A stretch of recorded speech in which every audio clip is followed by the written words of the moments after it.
البارحة وصلتني هواي رسائل من بنات خطية والله قهرني، يقولوا لي ريم صارنا 4 سنين 5 سنين، اللي صار لها 6 سنين واللي صار لها 10 سنين خطية ما يخلفن. تقول لي يعني الله إذا أخذت الفيل جريت يعني صدق أحبل. بنات والله العظيم هو مو هيج انتوا فاهمين غلط، يمكن ما فهمتوا علي.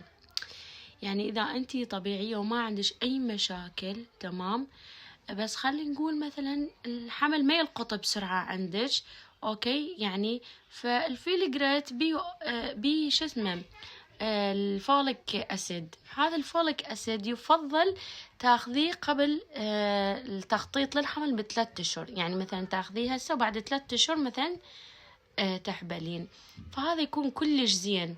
ليش يعني هو زين للمرأة. وثانيا الفيلجريت ايضا ينشط بويضات المرأة، فهذا الشي كلش زين. يعني اكو